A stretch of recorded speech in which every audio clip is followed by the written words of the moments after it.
Once again guys, here comes Saurabh Kumar और आपके पास लेकर आया हूँ कुछ नए कॉन्सेप्ट्स जिसके कारण जो है आप लोग फिर जो है आज की जो कंप्यूटर युग है उसमें कुछ और नया जानेंगे।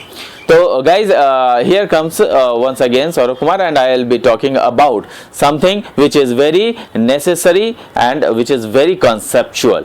Now I will be talking about something which is very necessary and that is memory. आज जो है मैं मेमोरी पे बातें करूंगा और मेमोरी में जो है आज जो हमें कुछ पढ़ना है, जो मेमोरी से रिलेटेड चीज़ें हैं वो आज हम लोग देखेंगे। तो मेमोरी क्या होता है, किस तरीके से जो है ये काम करता है, आज आपको मैं बताने वाला हूँ। ये मेमोरी जैसे आज हमारे पास हमारा दिमाग है, राइट। तो ये जो हमारा दिमाग है वो हमें कुछ ना कुछ याद रखने के लिए काफ़ी चीज़ हम लोगों को प्रोवाइड कराता है। हमारा दिमाग ये कहता है कि अच्छा 2 जोड़ 2 है तो तुरंत जो है उसको जोड़ करके बता दो 4। हमारा पास जो दिमाग में जो शक्ति है वो ये कहता है कि अगर 10 + 10 है तो उसको तुरंत बताया दो कि वो 20 है।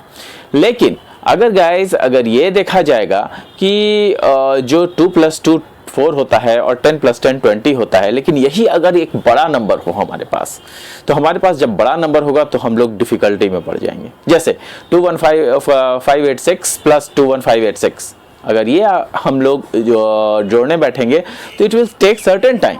उससे भी अगर बड़ा नंबर लेंगे तो ये हमारे लिए और भी बहुत ज़्यादा जो है प्रॉब्लमेटिक होगा, और ये प्रॉब्लमेटिक इतना बड़ा होगा कि जो है हम लोग जो है उसको सस्टेन नहीं कर पाएंगे। और उसके लिए हम लोगों को क्या करने की ज़रूरत पड़ेगी, हमें जो है उसको करने की ज़रूरत है कि उसके लिए we require a pen and a paper.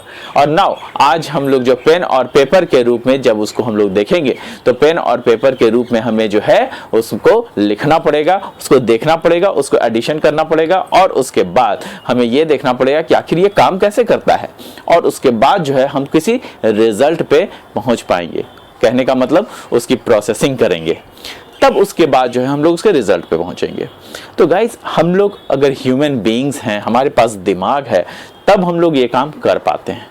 लेकिन सपोज कीजिए कि अगर हमारे पास दिमाग नहीं होता तो हम लोग क्या करते हैं। जैसे कंप्यूटर, हमारा कंप्यूटर जो है इसके पास दिमाग तो नहीं होता, तो हम लोग ऐसा क्या करेंगे जिसकी वजह से जो है ये कंप्यूटर हमारे लिए कुछ अच्छा कर पाए, या फिर हमारे चीज़ों को याद कर पाए, या फिर किसी भी नंबर को याद करके उसका जो है रिजल्ट बता सके। तो उसके लिए जो कंप्यूटर के पास होता है वो होता है मेमोरी। और वो मेमोरी कई तरह के होते हैं जो हम लोग अभी तक देखते आए हैं। जैसा कि मैंने यहाँ पे डिवाइड किया है मेमोरी को, मेमोरी 3 तरह के होते हैं। सबसे पहला जो है वो है मेमोरी में प्राइमरी मेमोरी, दूसरा है कैचे मेमोरी, इसको कैश मेमोरी भी कहते हैं, तीसरा है सेकेंडरी मेमोरी। तो ये 3 तरह के मेन मेमोरी होते हैं। और जो मेमोरी होता है वो बेसिकली आपको ये बताता है कि कहाँ पर कौन सी चीज़ को रखा जाए, और ये रखने का जो प्रक्रिया है वो कंट्रोल यूनिट हमें प्रोवाइड करता है। तो जैसा कि मैंने लास्ट क्लास में आपको बताया था ब्लॉक डायग्राम ऑफ कंप्यूटर, उसमें मैंने आपको दिखाया था कि किस तरीके से जो है स्टोरेज जो होता है वो कहाँ पर होता है, और स्टोरेज को करने के लिए हमारे पास कंट्रोल यूनिट होता है, और कंट्रोल यूनिट जो है वो किस तरीके से इनपुट ले करके और डेटा को स्टोर करता है। तो उस चीज़ को हम लोग आगे बढ़ाते हैं। यहाँ पे हमने मेमोरी को डिफाइन किया है, और मेमोरी को 3-4 तरीके से हम लोगों ने देखा है कि किस तरीके से क्या क्या कुछ ज़रूरत की चीज़ें हैं। तो जो भी चीज़ है वो कैसे होगा, मतलब ये कि अगर हम लोगों ने देखा कि जो हमारा मेमोरी है वो अगर प्राइमरी मेमोरी है या कैचे मेमोरी है या सेकेंडरी मेमोरी है, तो वो हम लोग कैसे कर पाएंगे। तो ये करने के लिए हम लोग क्या करेंगे कि प्राइमरी मेमोरी को हम लोग पहले देखेंगे कि प्राइमरी मेमोरी होता क्या है। तो प्राइमरी मेमोरी में 2 चीज़ें आती हैं, एक होता है रैम और दूसरा होता है रोम। तो रैंडम एक्सेस मेमोरी जिसको कि रैम कहते हैं, रोम रीड ओनली मेमोरी जिसको कि हम लोग जो है जानते हैं कि वो ये दोनों जो है प्राइमरी मेमोरी के अंदर होता है। और प्राइमरी मेमोरी क्या होता है, ये एक टेम्पररी मेमोरी होता है। क्या होता है, टेम्पररी मेमोरी होता है। तो ऑब्वियस सी बात है, जब ये प्राइमरी मेमोरी जब टेम्पररी होगा तो उसके नीचे जो अंदर में होंगे रैम और रोम, वो दोनों भी जो है टेम्पररी मेमोरी होने चाहिए। लेकिन ऐसा नहीं है गाइस, ये जो आपका रैंडम एक्सेस मेमोरी है ये टेम्पररी होता है, लेकिन जो रोम होता है ये आपका परमानेंट होता है।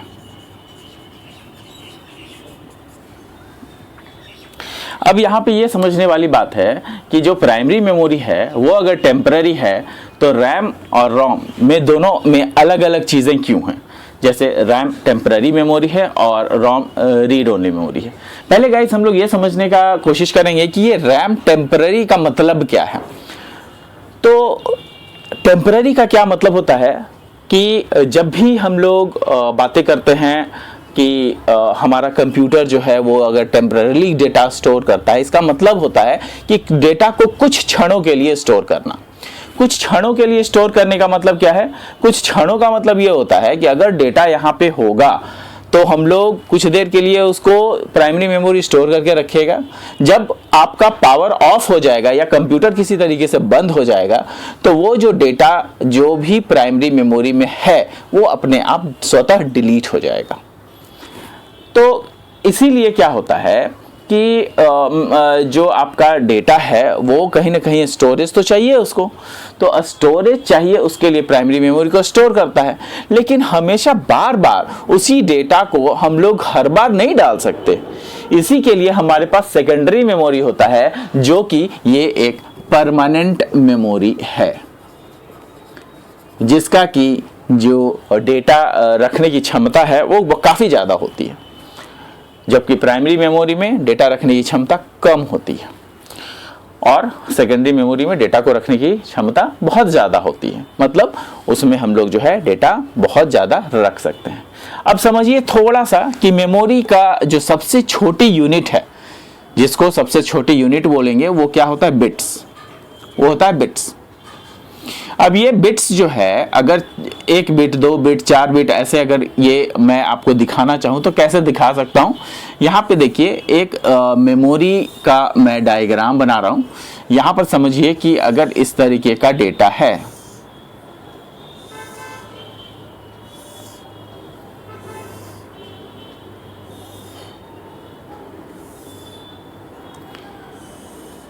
तो अगर मैं मेमोरी का छोटा से छोटा, अगर मैं बहुत ही छोटे मेमोरी को अगर मैं ले लूँ तो उसको मैंने यहाँ पे दर्शाने की कोशिश की है कि मेमोरी में किस तरीके से डेटा जाता है। अब यहाँ पे समझिएगा कि ये आपका मेमोरी है जिसको कि 0 1 2 3 4 5 6 7, ये आपका एक एक जो सेल दिख रहा है, एक एक स्क्वायर जो दिख रहा है, वो कुछ और नहीं है बल्कि यही आपके बिट्स हैं। ये क्या है? बिट्स, जिसको कि मैंने यहाँ पे लिखा है, यही बिट्स हैं। और ऐसे ऐसे 8 बिट्स, 0 को अगर जोड़ दें तो 1 2 3 4 5 6 7, तो ये क्या हो गया? 8 बिट्स, है ना। This is equal to 1 byte. यहाँ पे बिट्स की बातें करें तो ये जो बिट्स हैं, 4 बिट्स जो बोलते हैं हम लोग, जो 4 बिट्स बोलते हैं, that is equivalent to 1 nibble. कई बार क्वेश्चन भी पूछा जाता है how much 4 bits is equal to, तो 1 निबल होता है। जबकि 8 bits is equal to 1 byte. वहीं पर 1024 बाइट, देखिए यहाँ पे बिट्स को मैंने छोटे b में लिखा है, जब बाइट हो गया तो बड़े b का इस्तेमाल किया है हमने। 1024 byte is equal to 1 kilo byte. 1024 kilo byte is equal to 1 megabyte. 1024 megabyte is equal to 1 gigabyte। 1024 gigabyte is equal to 1 terabyte. इसी के बाद और भी होता है पेंटाबाइट, हेक्साबाइट, इस तरीके से और भी आगे चलता जाता है। तो दिस गोज ऑन, लेकिन इतना आप लोगों को कम से कम याद रखना चाहिए। तो कई बार क्वेश्चन ये पूछा जाता है कि जो 10 टू द पावर ये जो क्वेश्चन है वो पूछा जाता है कि 1 GB is equal to how much? 10 to the power 3, 10 to the power 6 ये बाइट है, 10 to the power 9 बाइट्स या 10 to the power 12 बाइट्स, ये क्वेश्चन पूछा जाता है। कई बार ऐसा होता है। तो आप देखिएगा कि यहाँ पे अगर 24 को हम नेग्लिजिबल कर दें तो ये देखिएगा ये इक्विवेलेंट 2 है, तो इसीलिए जो है 1024 को 24 को हटा देते हैं तो 1000 हो जाता है। तो that becomes 10 to the power 3, यहाँ पे जो बाइट होगा, यहाँ पे 10 to the power 6 बाइट, यहाँ पे 10 to the power 9 बाइट्स और यहाँ पे 10 to the power 12 बाइट्स। तो यहाँ पे 1 GB की बातें हो रही है, तो 10 to the power 9 will be the correct answer, मतलब ये। तो इस टाइप के क्वेश्चन भी आते हैं। तो ये देखा जाए कि जब 8 bits is equal to 1 byte होता है, यहाँ पर हमने एक चीज और आपको बताने की कोशिश की है कि जैसे कि मान लिया कि कोई कन्वर्जन है, तो कन्वर्जन अगर हम लोग देखते हैं तो कन्वर्जन किस तरीके से होता है वो आपको पता है, पिछली क्लास में मैं बता चुका हूँ। मान लिया कि मुझे 3 यहाँ पे लिखना होगा, तो वो क्या होगा, 3 को हम लोग क्या करेंगे, 2 से डिवाइड करेंगे, तो 2 1 जा 2 और नीचे ऐसा चलेगा, तो ये 1 1 हो जाएगा। मतलब ये बाइनरी नंबर्स में 3 को अगर बाइनरी नंबर्स में लिखा जाए तो दैट इज इक्विवेलेंट टू 1 1। अब ये 1 1 कैसे लिखेंगे हम लोग, तो यहाँ पे 1 1 लिखने के लिए क्या होगा, यहाँ पे 1 1 लास्ट में लिख देंगे और बाकी सब में 0 डाल देंगे, क्योंकि पहले नंबर के पहले 0 डालने से कोई फर्क नहीं पड़ता है, इसलिए हम लोग उस तरीके से बिट्स बाय बिट, ऐसे ही बिट बाय बिट भरा जाता है। अगर मान लिया 2 हमें लिखना होगा तो 2 इज इक्वल टू कितना होता है, 1 0, तो यहाँ पर क्या होगा 0 0 0 0 0 और लास्ट में 1 0। तो ये जो है आपको 2 दर्शा रहा है। तो this is actually bit by bit कैसे भरता है, जो मेमोरी है वो कैसे भरता है। तो 3 को लिखेंगे तो ऐसे भरेगा, 2 को लिखेंगे तो ऐसे भरेगा।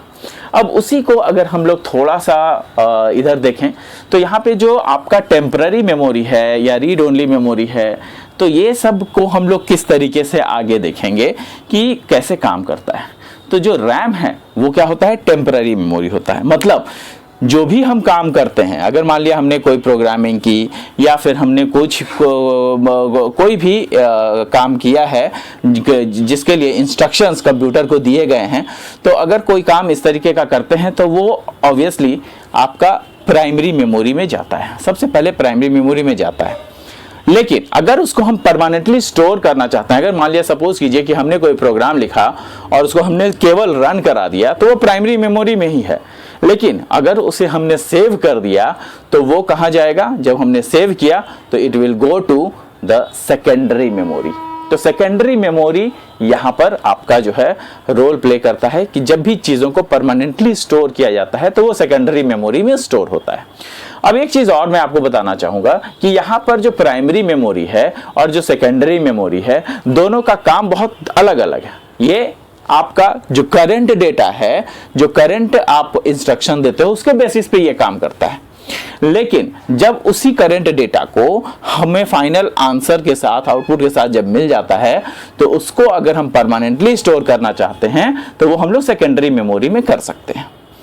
तो सेकेंडरी मेमोरी का जो मैंने एग्जांपल यहाँ पे दिया है वो देखिए, हार्ड डिस्क है, फ्लॉपी डिस्क है, पेन ड्राइव है, कॉम्पैक्ट डिस्क जो कि सीडी बोलते हैं, डीवीडी, डिजिटल वर्सटाइल डिस्क।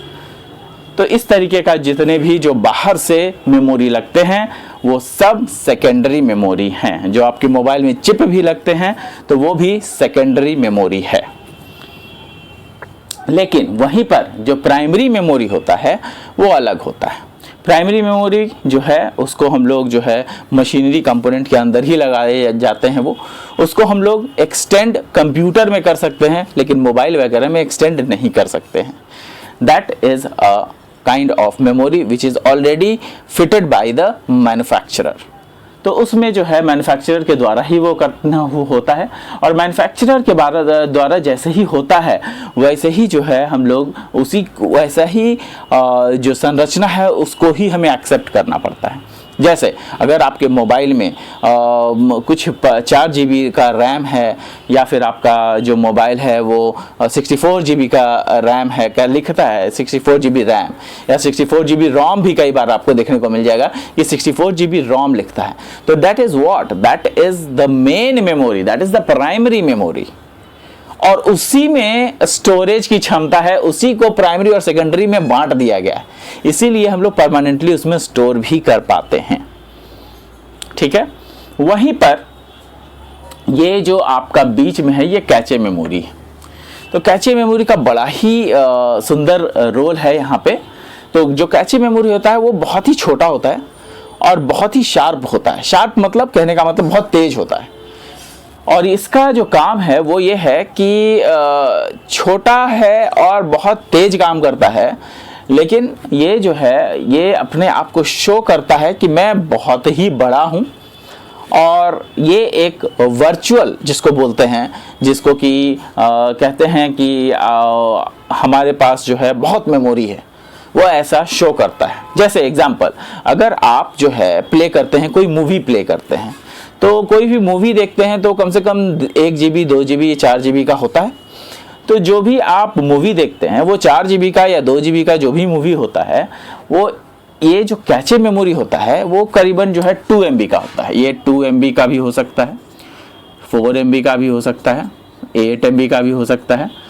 अब जो आ रहे हैं वो 16 MB में भी आ रहे हैं, लेकिन अभी वो कम आ रहे हैं। तो मैक्सिमम यही आपको देखने को मिलेगा, 2 MB 4 MB या 8 MB कैचे लिखते हैं। लेकिन ये जो कैचे है वो होता खुद तो 2 MB का है या 4 MB का है, लेकिन अपने आप को दिखाता है कि नहीं, मैं तो अब सब काम कर दूंगा, मूवी मैं आपका 4 GB का जो मूवी है वो ऐसे ही प्ले कर दूंगा मैं। तो इसका काम क्या है कि ये 4 GB का जो मूवी है वो एक ही बार तो प्ले होगा नहीं, उसको पता है ये 4 GB का जब मूवी है वो एक ही बार तो प्ले नहीं होगा, पूरा का पूरा 4 GB एक ही बार प्ले हो जाएगा तो पता चलेगा कि एक पूरा मूवी 1 सेकंड में खत्म हो गया, बट इट टेक्स टाइम। ये करीबन जो है 3 घंटे का मूवी जो है 4 GB में आता है। तो इसको ये पता है, कैचे मेमोरी को ये पता है कि ये टाइम लेगा। तो जब टाइम लेगा तो उसका मतलब ये है कि आपका जो 2 MB है वो 4 MB है। अगर मान लिया 2 MB 4 MB 8 MB का कैचे है तो वो करेगा क्या, वो क्या करता है कि सेकेंडरी मेमोरी से थोड़ा थोड़ा करके, अगर एक मूवी आपने दिया है तो सेकेंडरी मेमोरी से थोड़ा थोड़ा करके जो है वो उठाएगा, मतलब 4 MB का है तो 4 MB वहां से उठाएगा और प्राइमरी मेमोरी को दे देगा। कहने का मतलब कि जो 4 MB है, अगर आपका 4 GB का मूवी है या 1 GB का मूवी है तो पहले वो पूरा का पूरा मूवी तो प्ले नहीं होगा, तो उसमें से 4 MB उठाएगा जो कि सेकेंडरी मेमोरी में स्टोर्ड है, वहां से उठाएगा और फिर प्राइमरी मेमोरी को देगा। फिर उसके बाद खुद खाली हो जाएगा क्योंकि उसने दे दिया। जैसे समझ लीजिए कि एक बड़ा टब है और एक छोटा टब है या फिर बाल्टी है, तो उसमें क्या कीजिएगा, उसमें जो है एक मग्गे से अगर पानी डालना हो तो बड़ा वाला जो टब है उससे छोटे वाले जो टब है उसमें से पूरा का पूरा एक बार पानी डालने में मुश्किल होगी हमें। लेकिन अगर एक मग्गा होगा तो मग्गे से क्या करेंगे हम लोग, फटाफट जो है उसमें बड़े वाले से पानी निकालेंगे और छोटे वाले में दे देंगे। तो यही काम यहाँ पे कैचे करता है। कैचे क्या करता है कि थोड़ा थोड़ा मेमोरी इसमें से उठाता है और यहाँ पे प्राइमरी मेमोरी के पास चला आता है और प्राइमरी मेमोरी को ये भेज देता है। जब तक प्राइमरी मेमोरी उस पर्टिकुलर 4 MB को एग्जीक्यूट करके और उसको रन करवा के मूवी को प्ले करता है, तब तक दूसरा, जब ये फास्ट है ना, तो दूसरा 4 MB वापस से यहाँ पे ले आता है, तो इसके पास क्रिएट हो जाता है। फिर उसके बाद यहाँ पे वापस से आ जाता है। फिर उसके बाद यहाँ पे फिर 4 MB लेता है, फिर यहाँ दे देता है, फिर 4 MB लेता है, फिर यहाँ दे देता है। तो इसी तरीके से ये काम करता रहता है और होता क्या है कि मूवी को पूरा प्ले होने में हमारी मदद करता है। तो ये जो प्रक्रिया है ये काफ़ी अच्छी प्रक्रिया है, जिसके कारण जो है हमारा कंप्यूटर आज के डेट में बहुत फास्ट हो चुका है। तो ये जो है मैंने आपको जो बताया, ये टेम्पररी मेमोरी मतलब प्राइमरी मेमोरी, सेकेंडरी मेमोरी और कैचे मेमोरी, तीनों के बारे में बता दिया मैंने।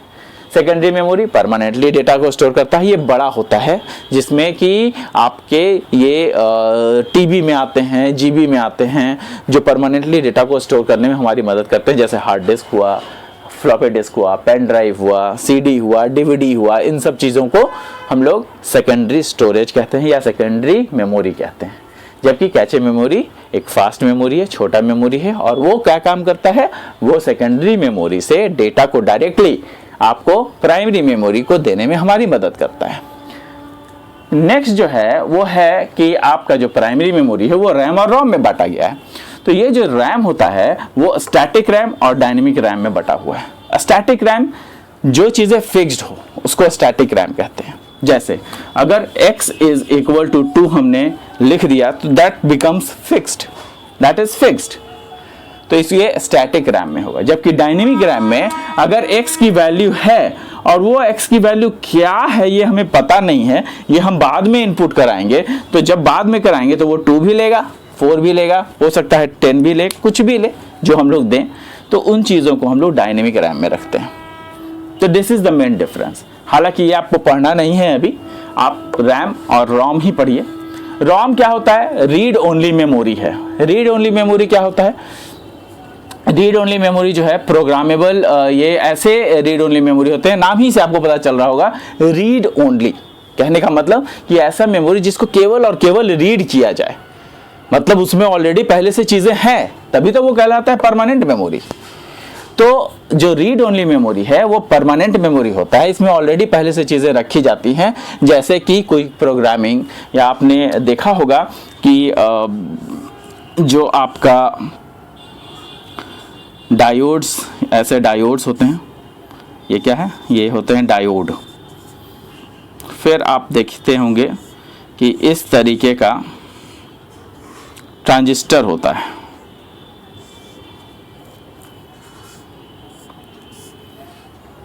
और यहाँ पर यह है क्या, ट्रांजिस्टर, और फिर चिप, ये चिप होता है।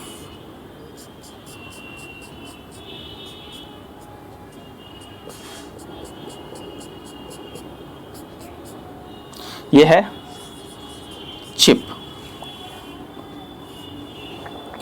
तो दोस्तों ये देखने वाली बात है कि यहाँ पर जो डायोड है, जो डायोड होता है ये it is a kind of inverter. Inverter कहने का मतलब गेट, आप लोगों ने पढ़ा होगा गेट, लॉजिक गेट्स। तो लॉजिक गेट्स में क्या होता है कि जो नॉट गेट होता है उसकी तरह ये डायोड काम करता है। जैसे अगर आप 0 इनपुट दें तो 1 आउटपुट आ जाएगा, और अगर 1 इनपुट दें तो 0 आउटपुट आएगा।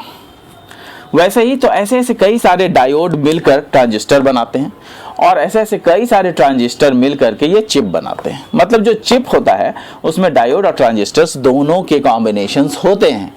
तो यहाँ पर जो स्टोरेज है इसमें हम लोग कई सारी चीज़ को स्टोर कर सकते हैं। जैसे इसका जो 1 से 0 हुआ, ये कब 0 से 1 हुआ, उन चीज़ों को स्टोर कर लेते हैं।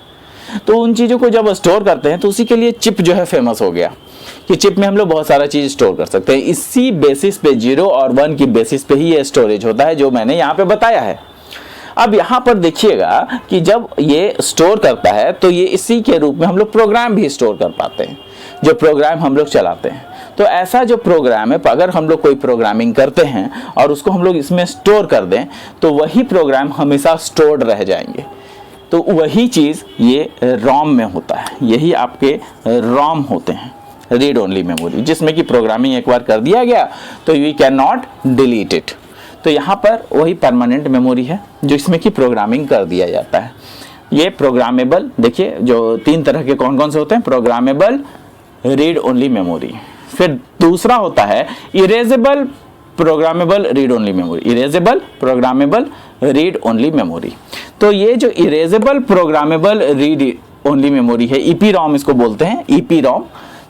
तो ईपीरॉम जो होता है वो क्या होता है, वो होता है वैसे प्रोग्राम जो कि वैसे चिप या रोम जिसको कि डिलीट किया जा सके। होता तो परमानेंट है लेकिन उसको भी डिलीट किया जा सकता है, और वो डिलीट जो है मैन्युफैक्चरर के द्वारा होता है। उसमें अल्ट्रावायलेट रेज लगा करके 24 घंटे लगते थे उसको डिलीट करने में। तो बहुत सारी प्रक्रिया हैं जो कि मैन्युफैक्चरर के द्वारा ही हो सकता है, वो हम लोग घर पे डिलीट नहीं कर सकते हैं। तो इसीलिए जो है इसको erasable programmable read only memory कहा गया है। इसके बाद जो नेक्स्ट चीज आती है वो है electronically erasable programmable read only memory.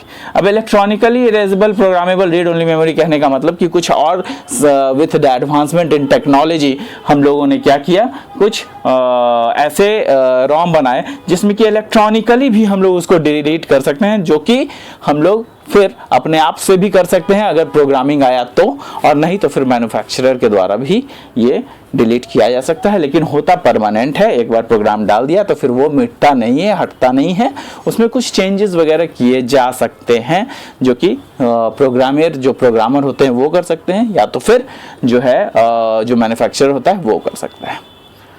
तो ये हमारा आज का मेमोरी था, और मेमोरी के बारे में मैंने आपको काफ़ी कुछ बताया है, और अभी तक जितना मैंने कुछ बताया है I will also put it in notes. कुछ नोट्स भी मैं आपको दूंगा जो कि आप लोगों को लिखना होगा, और आप लोग जो है वीडियो के माध्यम से वीडियो को जो है पॉज भी कर सकते हैं, और पॉज करके उसमें से आप आंसर लिख भी सकते हैं।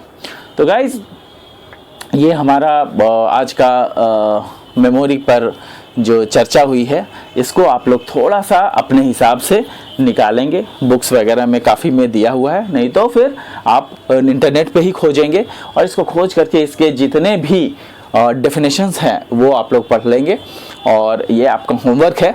और इसको जो है हम लोग अगली कक्षा में, अगली क्लास में जो है हम लोग इसको जो है डेफिनेटली आगे बढ़ाएंगे। और तब तक के लिए have a good day and have a nice day and bye bye, take care.